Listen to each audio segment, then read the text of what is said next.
Bonjour, bonjour, bonsoir, bonsoir. Nabalandinyo soya.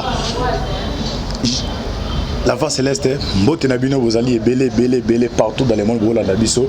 Wana mona niveau États-Unis, pasteur César Mwanga en Europe, Makonde Chita, Maman Kabasi Charlotte, Maman Dédé Charlotte, Bozana Asie, Océanie, en Afrique sans oublier en République démocratique du Congo. Ils avaient toujours moi nabino de Konabino, Moïse Mao Kandé tout ça la décryptage à actualité politique. La décryptage wana le 24 ils allaient procès à Vital Kamerhe, au sali rebondissement oyo.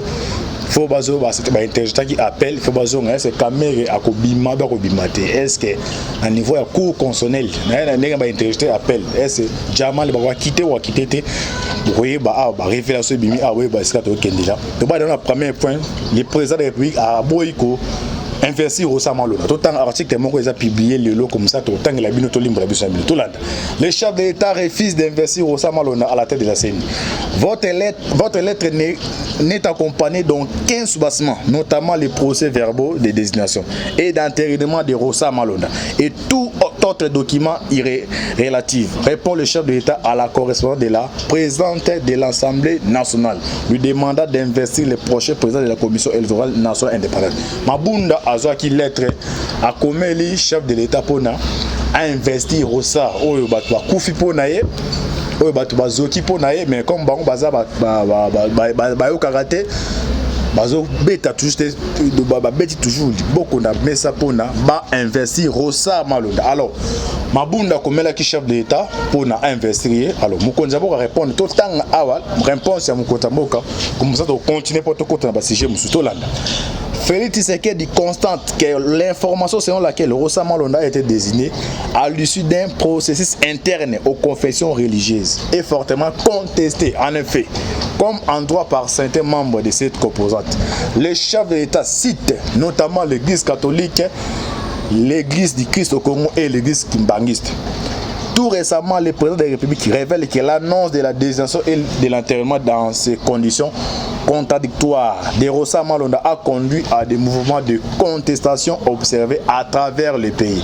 Raison pour laquelle Tolanda a bien comprendre peuple que vous allez manifester na balabala et futibino mukonza mboka aboyi ko investir Rosa Malonda ne tolba awa information est tombée Tolanda, raison pour laquelle tranche le chef de l'État en considérance de ces éléments l'information me donne à l'État ne me met pas dans les conditions de disposer conformément à la loi et d'investir Rosa Malonda. Donc ndezawa Masola Rosa Malonda botane ni botia déjà quoi à passer dans oubliette tout à l'heure dans les devants mais boza toujours vigilant boza debout parce que bande ko wana baza na ba carte belé ou baza na carte A ti na Z ba lembarate toza toujours mobilisé pour na boye besika tokende. Alors to continue directement na sujet na biso to li awa au titre nango so thème nango zali dans le poteau les rôles obscurs de Vital Kamerhe auprès de Félix Tshisekedi Jamal abimisi ba vérité ça thème auto sujet auto lobela biso mino lelo ya mwana bandeli les rôles obscurs de Vital Kamerhe auprès de Félix Tshisekedi Jamal abimisi ba vérité boyeba Kamerhe azali pembe na mokonza mboka ba rôle ni na joie qui lelo oyo ba interjeté appel le 24 processus on a sous ndenge ngo s'est passé Jamal azu ba avocat sikazu ba avocat mo à niveau ya outil France mon kaza camerounais ba onde ba ressemble et ça je m'en excuse est-ce que la vérité ba la vérité tolé ba awa et c'est mon OK to ba d'abord tout un article où ils a publié to e bani boy bani rôle oyo caméra za pembe na pourquoi Kabila hein a dépêché qui Oliver Otala ami d'Achati ou azali molongani ya Vital Kamerhe bon comprendre à partir wana malgré toutes ces informations bande ko ya INC ba kene ko kutana Jean-Marc Kabuna bazolinga ba transformer cash et coma regroupement politique et comme plateforme politique pour nous bango pour aider parce que les émissaires INC pour nous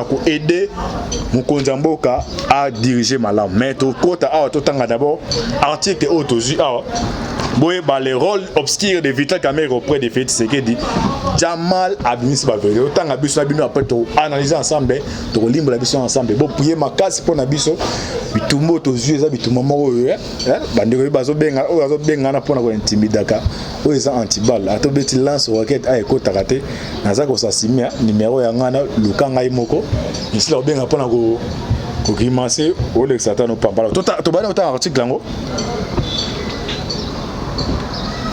boye ba rôle din oyo caméra j'aurais pembeni tout un article comme ça ba analyse abino ensemble ne troye besika tozo kenya to chité wapi to suki là wapi na répéter bien le chef donc c'est-à-dire article yango to landa biso bino comme ça on va faire des analyses to bani ko tanga article to landa boza très attentif boye ba esika tozo kenya là les rôles obscurs de Vital Kamerhe auprès de Félix Tshisekedi.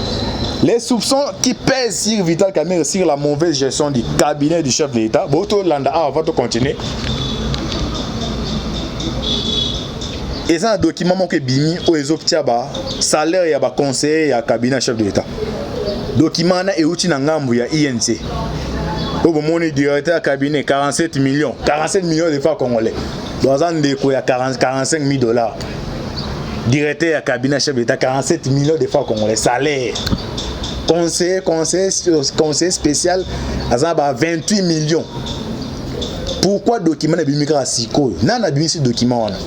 Ba bimisi on po na nini? Na intérêt nini pour na bimisi document wana.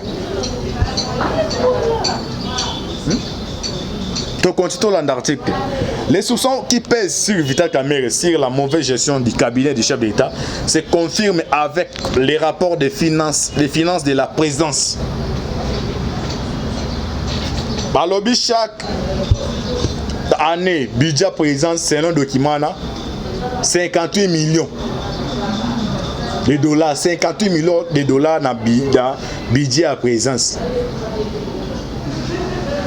Ba salaire na bango na yebisino awa, directeur cabinet adjoint conseiller. Donc muto azan salaire assez makasi kuna selon document na to confirmer mais to payer ça selon document bimi wana.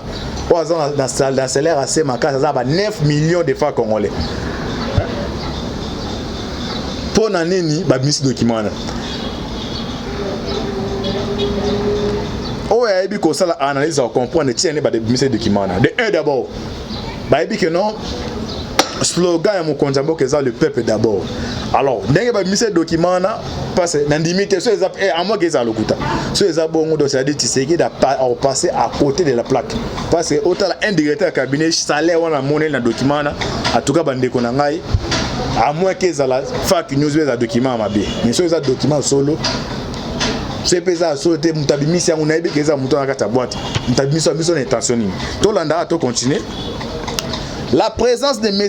Kamerhe à côté du chef de l'État n'a pas donné de bons résultats sur tous les plans.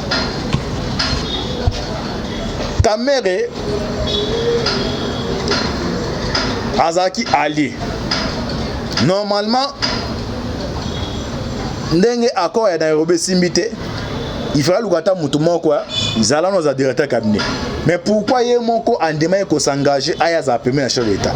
Bakara tezaki wana ba plan ya au contrôle d'abord au président de la République ou non ngambu ya FC bas en informer d'aider au cas où ceux qui bazo contrôler ba été passer dans élimination physique en tout temps article avec conscience appena calme bolanda pourquoi Kamerhe azali pembeni to lo baté to landa to tanga le poto metoluka to limo la lingala. La présence de M. Kamerhe à côté du chef de l'État n'a pas donné de bons résultats sur tous les plans. La surfacturation des factures était une monnaie courante. Des publications sur les réseaux sociaux, des documents officiels censés être secrets, absence de réunions de conseillers et autres agents commis à la présidence. Un climat malsain entre les conseillers était aussi une stratégie de pouvoir régner comme co-président, histoire de diviser pour mieux régner. La majorité des conseillers à président à Kamerhe bandé aussi mbaté. La majorité des conseillers basés na présidence na Kamerhe bandé aussi mbaté. Bon, programme à 100 jours, projet à 100 jours. Et puis on sali masolo, doit avoir l'ami masolo avec masao, jamal avec arène, on va faire flouer, on a tiré un bon mike boya au comité, koya coordonnateur, mais va contrôler et le motif montando contrôler nous. Avec d'abord coach à crise na niveau ya à présence entre ba conseiller na esimbaté pour na comme un co-président pour na ne diable za pour na diriger malamu il faut pour bien régner il faut diviser c'est ça ndenge Kamerhe asakalo a continuer to landa awa un Un directeur de cabinet aux allures du chef de l'exécutif faisant ombrage au président de la République et son épouse faisant ombrage à la première dame. Bon, mon est bandeli, mais d'ailleurs, c'est pas donc qui a, Ola ni nani ami de châtier. Ok, na matete, o ami da pesi batu bon puta. Ake na barumbu ami da pesi bon puta. Donc même rôle au première dame a joué à ne Oliver combattre maman Denise nepe ami de château bande rosala ngwazo combattre. On n'y sont les acquis tactique oyo o akene même musique avec non 2023 moment INC bo za la vigilant accord ya Nairobi non sont les acquis rôle ya caméra. Quand on a bougé président, je vais bouger pour mes dames. Tout continue tout l'andabi sur la minute. Tout le bâton. Bon, entrée tentative, c'est votre un des serviteurs Moïse Mon Cantibal. Un directeur de cabinet aux allures du chef de l'État, des chefs de l'exécutif faisant ombrage au président de la République et son épouse faisant ombrage à la première dame. Mais ces caméras fut l'un des canaux de renseignement de l'homme qui dit Joseph Kabila. Mais ces caméras fut l'un des canaux de renseignement de l'homme. Il s'appelle Joseph Kabila. Bilo to yebisa bilango awa.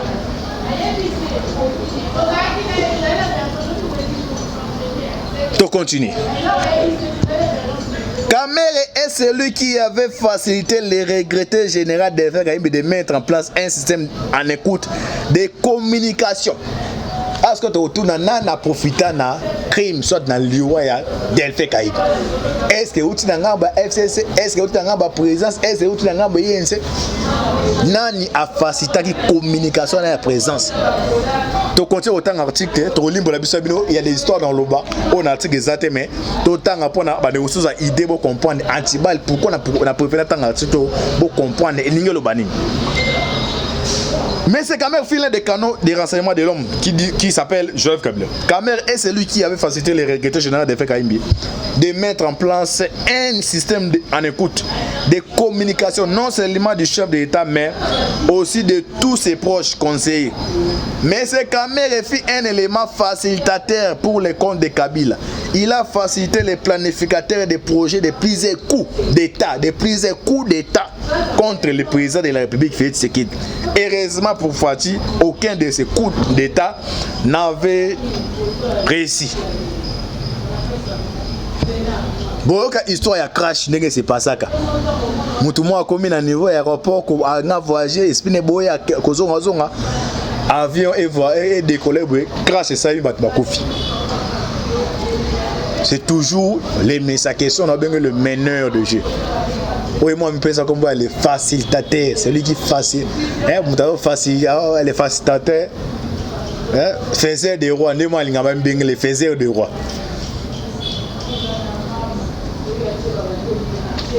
On continue. Aux allures de femmes calomnieuses. Mais ces caméras s'est permis de se distinguer à calomnie. Rencontre à ses proches et ses amis, voir les hommes de son parti INC, des bobards selon lesquels Félix Tshisekedi est né dans ses hautes fonctions de la République. N'eût été lui, il n'aurait fourni aucun résistant. Celui les coachs, sans lui, le président de la République ne peut rien faire. On a des batailles INC Bandoloba. Oh, faisait des rois, coach, non, bien coach. Coach, il bien moi se retrouver en prison. Tu as ton coach, Jamal Azol Gab Misadi. Dans le bateau, il y a un titre, le rôle obscur de Vital Kamerhe auprès de Félix Tshisekedi. Jamal administre la vérité. Ça, t'es mon tour, tu comprends ce qu'on a en compte, dans Mouzindo, les comment comprendre les 24, qu'est-ce qui va se passer. Tout le monde a besoin de bidon. Aux alliés d'un spécialiste se détourner des fonds publics en complicité avec les classiques kabilistes. Mais ces caméras devaient pouvoir traîner les présidents de la République au vol ou au détournement de l'argent public. Il en a tenté plusieurs fois, heureusement, mais c'est le président de la République a refusé à Kamerhe toute collaboration en matière d'argent. En effet, cette dernière mission n'avait qu'un seul objectif, mettre en accusation le chef de l'État manifestement à camp d'enrichissement illicite au moyen de détournement des fonds publics. Un acharnement pathétique pour pousser le président de la République Félix Tshisekedi à commettre un délit d'initier infraction de non-respect de la constitution, à la trahison contre la nation. Mais c'est quand même à tout tenter. Heureusement, les conseils juridiques autour des présents est très solide. N'étant pas capable de réussir leur coup, ils décident afin de pouvoir isoler le président de la République en éliminant physiquement ces hommes de confiance. Bon, des cartes bandites. Des diabatalaka. Na baisse non libre malade était là malade était le silté na bo mai ndenge ple bando salim. Batante mango ba crash simité. Batante makambu ya ba pot de banana mbongo tel au pourcentage 15 millions et simité de tout dernier il faut nde basala musée mon histoire musée le roi des Kabila. Qu'on a pas atteindre musée ba ne quartier na ba proche na ba écarter musée comme isoler les vraies informations parvenir ce qu'on a été ya ngo dia ba kota ki ba battre musée ya ndemo plan o ba teko ba saki asuka que non tu sais que faut écarter d'abord na ba tout autour na ba te belé ga comme Covid-19 ba ni okoli Covid-19 ba to nous avons fait coronavirus. Tu vois, tu as coronavirus. Mais nous sommes nini, tu es écarté dans la proche, pour te permettre de atteindre. Les diables à ça là. Tout ça, tu as monté ici quand on a quoi faire là. Vie de présent, man, quand c'est pas le cas, l'ongolais, on a qu'est-ce qu'on vit de présent pour na azoy. N'engue bango basaki. Tolanda article na biti longtemps article. Bano musu hollandais qu'on déjà mais biti longtemps elango. Et na kota ce qu'on a. Jamal bisi ba vérité de boyeba. Et ce qu'il antibal elinga lobani. Tolo tolanda biso na bidawa. N'étant pas capable de réussir les coups, ils décident afin de pouvoir isoler le président de la République en éliminant physiquement ces hommes de confiance. Lorsqu'il sera isolé selon leur plan, le président ne sera plus capable de résister à leurs coups car il aura manqué des hommes autour de lui pour l'avertir au piège juridique. Le président de la République a perdu une vingtaine de ses proches à travers un plan maléfique conçu par Kamere au service de M. Kabila, dit Joseph Kabila et ses hommes. Ah bon, parce que pourquoi au livre est au tal là? Bon, comprendre les rapprochements, bon, comprendre un petit peu le bani. Le président de la République Félix Tshisekedi, comprenant la cause de la mort de ses proches, de son côté, il ne croise pas les pas. Il décide de ne pas remplacer les proches morts. Il a changé la configuration de son conseil. Il opte le conseil disant le lobbying américain et juif à travers les officiels américains et israéliens. Pour les conseils locaux, le président a préféré un conseil discret dont les membres que lui-même connaît. Ah, ce que vous tournez, est-ce que vous avez bon, mon asuba, conseil, radar et limoué. Radar et limo GPS bon le géolocalisation et bon soutenir ça conseil bon bongo que déjà chargé ma solo comme na deux conseillers parallèles à Liban na quartier à Liban da on voit les Israéliens les Américains à niveau A parce que conseiller bazali ba changer bon banate dès boy que non conseiller tel et sera tel et ba soutenir do radar kim c'est ça stratégie à mener à boy d'abord remplacer bato ba Koufi Jacques Ilunga, au moins d'ailleurs, remplacé Massane itinéraire, pas Azate. Atiga Bongo, a changé tactique. Tactique Tolanda. Il opte les conseils disant le lobbying américain et israélien juif à travers les officiels américains et israéliens. Pour les conseils locaux, le président a préféré un conseil discret dont les membres que lui-même connaît. Mais ces caméras avaient naturellement échoué dans son plan initial. Son plan consistait à amasser de l'argent pour se préparer à la campagne électorale à venir. Car leur prévoyait déjà dans les 6 mois les présidents de la République seraient soit destitués ou assassinés. Ah bon, comprendre que tu as bandé l'article. Tout le bâti, na bandé le tolanda bien. Tu as analysé un compte parce que Djama mais c'est la vérité. Pourquoi Antibal Azali Kotanga article. Tout le bâti a Antibal to buka le côté le babo solo. Mais ces caméras avaient naturellement échoué dans son plan initial. Son plan consiste à amasser de l'argent pour se préparer. Pas au tali. Caméra c'est un intello. Mais de quoi il bela kimbongo dessous des cartes mon bezaki siman ouais ben non c'est loko et ça la bouillant article très intéressant ba musu ba tanga ba comprendre te ngelo bani alors on va faire des analyses être au côté parce qu'on a diamant la bisi la vérité pour comprendre ce cas masoyo bima to continue. Mais ces caméras avaient naturellement échoué dans son plan initial. Son plan consistait à amasser de l'argent pour se préparer à la campagne électorale à à venir, car les Kamer et le FC prévoyaient déjà dans les 6 mois, les présidents de la République seraient soit destitués ou soit assassinés. Mais c'est Kamer a amassé de l'argent comme prévu dans son plan. Malheureusement pour lui, Félix Tshisekedi a toujours là comme président de la République. Il doit pouvoir jouer une dernière carte afin d'éviter la justice, car il était au courant qu'il aurait été convoqué chez les procureurs.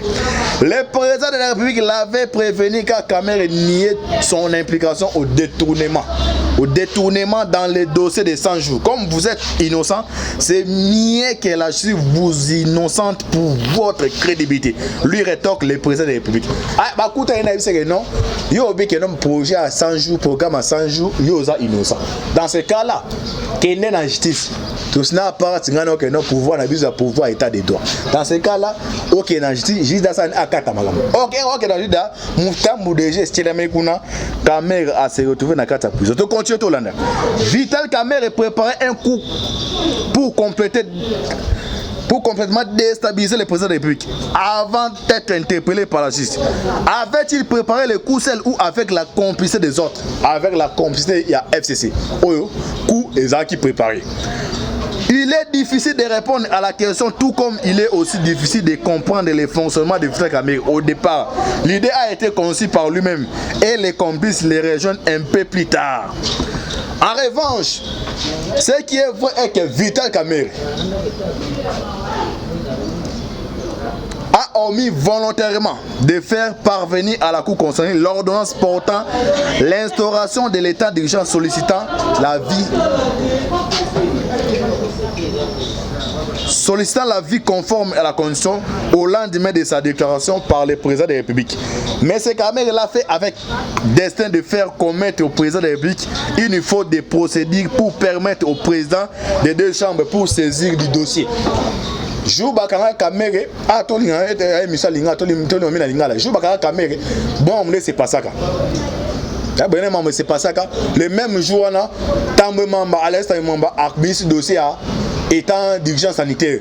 Des plans quoi est monté. Pas un animal. Et on a aussi besoin de toujours vigilant. Ba carte na moment nyonso ba carte pour na va s'échapper dans la justice. Donc continuez pour le temps, grosso modo, qu'on passe au Jamal Aza Libanais le 24, ni na dans la biso bino. Heureusement, au lendemain de son arrestation, soit le 9 avril 2020, que les services de la présidence s'en sont rendus compte pour alerter le chef de l'État. Et très vite, la Cour constitutionnelle a été saisie. Voulant tout gagner, il perd tout. Ah, ouais, bon, comprendre des mensonges qui est là pour un procès. Il y a 100 jours, il y a Vital Kamerhe. Alors, tout le monde mal quand pas tout est chité. Le 24, rebondissement c'est mis procès à Kamerhe a interjeté appel. Jamal a changé d'avocat. Oui, parce que le 24 ne s'est passé. Kamerhe Azan a minimum à niveau cour constitutionnel. Tout ça a procuré à la série. Par Congolais balandi procès à Kamerhe, premier procès 5e. Alors rebondissement Salemi le 24 sous mentionné zone avec le compteur à 0. Alors côté Jamal a commis là qui mon compte à lettre. Azo c'est ngaba libéré. Aba ma Jamal c'est ngaba libéré mais jusqu'à non réponse officielle c'est limité. Alors rebondissement le 24. Jamal a contacté des avocats. Mon co hasard français, mon co hasard camerounais. A répété Jamal a contacté des avocats, mon hasard français, mon hasard camerounais. Pourquoi contacter Bango? Les 24 Jamal a dit tous les vérités. Oh la bomba qui passe sur ensemble dans la justice. Bah tout n'a rien que non. Ne va pas être serment. Oh la vérité. Mais oh le kuta. Jamal y a cause qui mais. N'annonce à cause que mon Kamerhe a no bagay non to linguer la pièce par pièce. Alors comme les 24 rebondissements ça il va faire un procès à Vital Kamerhe. Tozo bengande komoko aza parti à Londres aza ko intervenir pour na procès oyo le 24 boyeba planning oyo salemaki après tozo na poto chité pour comprendre ne mentionner que dans le 24 rebondissement ya procès à Vital Kamerhe to bengande komo aza parti ya libanda azali ko intervenir pour na ya procès ya Vital Kamerhe tozo bengaye Tozo benga aza ko intervenir azali libanda mais a ko intervenir boye besika tozo kendela. Boye besika tozo kendela. OK, tozo benga awa intervenir pour na procès ya Vital Kamerhe. Après tout qui n'est pas tout chité boyeba, tozo kende wapi tokosuka. Allô, ndeko évangéliste, bonjour. Allô, bonjour. Allô, bonjour. Bonjour, Papa Moïse. Ok. Aux en direct d'émission, tout le bateau de bateau. Aux en direct d'émission, tout le bateau de bateau, aux en diaspora, aux en libanda. Rebondissement pour ça, Kamerhe. Et Fungwa, le 24, pour ces zones, ils ont évité Kamerhe à Robimba au matin. Jamal Kouna, un avocat Moussou. Alors, intervenant en tant que diaspora libanda, tu peux sur 30 minutes, aux en direct d'émission, dans la face, c'est Hollanda. Merci, Mini Papa.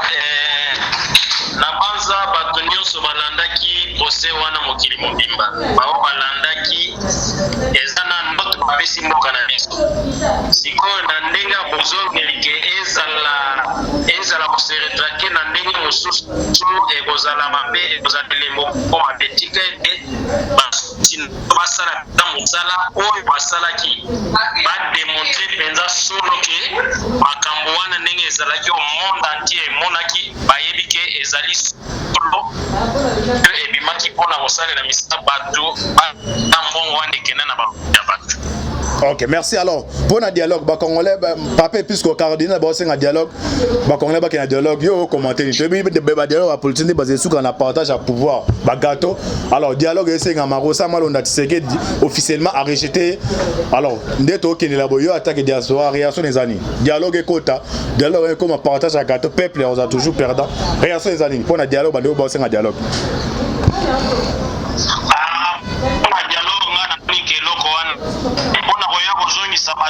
Sebaya lisusu bazala na pouvoir wa bango basali na mboka wana. Je pense que dialogue toboite mais il faut pas recadrer dialogue wana na sens ya bato yo bazali na sens ya reconstruire mboka wana bao bazali na sens ya détruire mboka te. Ah, ok, merci, merci. Alors, les ballons à souko, c'est la mkonjambo kanini. Des battrations, c'est ça, au sein de la mkonjambo kanini.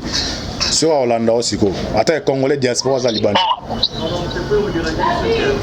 que Congolais diaspora, et là, on a aussi un mkonjambo. Mais assumer responsabilité na ye oyo azali na moya ki mokonzi ya mboka kotala eloko mabe na kotala eloko malamu surtout na moment oyo makambo ebandi ya kotia bato nyonso na nzela soki lelo kesi ya leta eza vide mbongo wana nyonso eza na bakonti ya bato bango wana bazosenga dialogue oyo lobi baya kozonga badonga na monaki zo marché ba misusu bazali ba licencié ba misusu ba docteur ba oyo baza wana ba mikitisi o député baleki bango na savoir il faut quand même ba soit ba bénéficiaire na ngo ate basa la Belgique en tout cas dialogue oui partage ya gâteau non on ngai en tant que Congolais. Ok, merci. Communication sur canal pour tout chiter. Aux aïe nango pour la formation à 2 minutes. Au pays c'est comme ça tout chiter. On est bon là. Oui, na ma formation d'abord na kosepela mingi puisque balobi ke ba besoin ezali makadi pona formation to lancer ezali pona ko former bato oyo bazali ba préventionniste bazali tina na entité nyonso ya privé comme étatique yango wana adresse ezali kaka moko ozali na entité nyonso tozoya koforme bato mpenza oyo bakozala ntina mpona kopate oyo na ngombe na kokotisa mbongo na kesi na biso ya leta. Ok, merci, merci. Numéro dans numéro boalinga ba zo numéro na. Allo to landa yo. Numéro na pona to chité. Contact nanga ezali 00 253 17 81 11 78 00 253 77 81 11 78. Ok, merci, merci. Merci pour la intervention. On va pas mbola. Merci. Merci. En tout cas, merci. Ok, awande to compagnie na suka émission na biso besoin intervention diaspora moza libanda donc il y a dialogue et ça m'a bête ça malade mais pour na partage à gâteau NON donc le 24 rebondissement ya procès à Vital Kamerhe to éviter au suka nene est-ce qu'il y a reçoit ba diminuer ba peine na ou à 20 ans nous a diminuer ba peine toujours et ça toujours maintenir pour na boyer besa to kenela bo sa boyer na chaîne bo ça confesse c'est toujours votre humble serviteur ba o na qui pour ça décryptage au titre na vous qui les rôles obscurs de Vital Kamerhe auprès des faits tirés depuis les Jamal Abimisi la vérité donner ça Jamal les 24 ça toutes les vérités et ça va monter bon va penser que tout Abimisi la vérité sur Abimisi la vérité est-ce que peine ya Kamerhe et ko ba ça sous be au la ka bon be vous a diminué mais tous a toujours vigilant Dieu merci mon konjamo ko akomisi héros national nani oyo juge yani o akufaki o babumaki et ça libère pour na pesa sous courage na ba juge ba sala musa malamu to aussi na ba juge ya cour constitutionnel o ya o ba tester ba tester appel oui ba que non 90 millions de Congolais ba za si manabino ba otala verdict ko bokata pour entoyer ba escani bo suki la rapi nzamba pambola bino bo prier makasi pour na biso bo prier makasi pour na biso merci mingi na John Maboke Bende o za cameraman merci mingi pena ndeko avi bien o apisi espace pour na tosala to faire bino en temps réel nzamba apambola bino à faire à suivre ciao.